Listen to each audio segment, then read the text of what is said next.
যেসব ভুল দেখছে, ট্যাগে নাম নাই, এই নাই, তারপরে হচ্ছে ডেট উঠে গেছে, হ্যাঁ, এটা বলা যায় ম্যানেজমেন্টের ভুল হয়তোবা অল্প পরিমাণে, কিন্তু এটা ভোক্তাদের সাথে প্রতারণা না। হ্যাঁ, এটা এই ওয়ার্ডটা ইউজ করছে তারা, যে আমরা প্রতারণা করছি। প্রতারণা এটাকে বলে না, এটা ম্যানেজমেন্ট ভুল হইতে পারে। এটাকে বলে হচ্ছে ম্যানেজমেন্ট ভুলের কারণে তাদের এই অবস্থা, তাদের এটার দিকে নজর রাখা উঠে। তারা ডিরেক্টলি আমাকে বলছে আমি নাকি প্রতারক, আমি প্রতারক।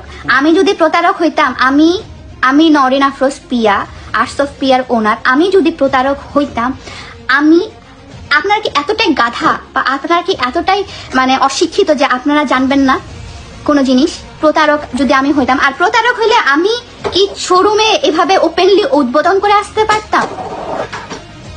আমি কখনো বুক ফুলিয়ে বলতে পারতাম যে আমি হচ্ছে আমি একটা এত বড় মানে এই ব্র্যান্ডের ওনার? আমি এতটা মানুষ, আইনের সাপোর্ট নিয়ে অনেককে অনেক বড় ধরনের কথা বলা যায়, কিন্তু সে এই ওয়ার্ডটা কেন ইউজ করবে? আমার কথা হচ্ছে, আমি এটা তো কষ্ট পাইনি, সে আমাকে জরিমানা করছে, সে আমাকে আমার ম্যানেজমেন্ট ভুলের কারণে সে আমাকে জরিমানা করতে পারে, কিন্তু সে কেন আমাকে বলবে যে আমি প্রতারণা করছি?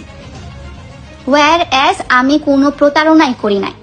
সে ডিরেক্টলি আমাকে মেন্টালি আমার হিউমিলেট করছে, সে আমার ব্র্যান্ডের নাম খারাপ করছে।